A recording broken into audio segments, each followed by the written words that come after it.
ಎಲ್ಲರಿಗೂ ನಮಸ್ಕಾರ. ಸ್ನೇಹಿತರೆ, ಗಂಡ ಹೆಂಡತಿ ಸಂಸಾರ ಅಂದರೆ ಒಂದಷ್ಟು ಪ್ರೀತಿ ಒಂದಷ್ಟು ಜಗಳ ಇರುತ್ತೆ.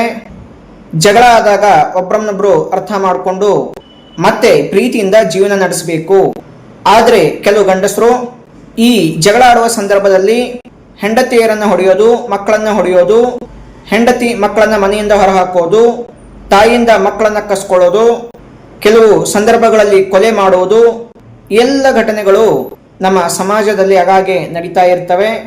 ಇಂತಹ ಸಂದರ್ಭದಲ್ಲಿ ಹೆಣ್ಣು ಮಗಳು ಏನಾದರೂ ಗಂಡ ಹೊಡೆದಿದ್ರೆ, ಮನೆಯಿಂದ ಹೊರಗೆ ಆ ಕಡೆ ಹಾಕಿದ್ರೆ, ಮಕ್ಕಳನ್ನ ತನ್ನ ಕಸ್ಟಡಿಯಿಂದ ಆತ ತೆಗೆದುಕೊಂಡಿದ್ರೆ, ಆ ಹೆಣ್ಣು ಮಗಳು protection of women from domestic violence act 2005 ನ ಸೆಕ್ಷನ್ 12 ನ ಅಡಿಯಲ್ಲಿ ಪ್ರೊಟೆಕ್ಷನ್ ನ ಸಲುವಾಗಿ, ರೆಸಿಡೆನ್ಸ್ ನ ಸಲುವಾಗಿ, ಮಾನಿಟರಿ ರಿಲೀಫ್ಗಾಗಿ, ಮಕ್ಕಳ ಕಸ್ಟಡಿಗಾಗಿ ಮ್ಯಾಜಿಸ್ಟ್ರೇಟ್ ಅವರಿಗೆ ಅಪ್ಲಿಕೇಶನ್ ಅನ್ನ ಹಾಕಬಹುದು.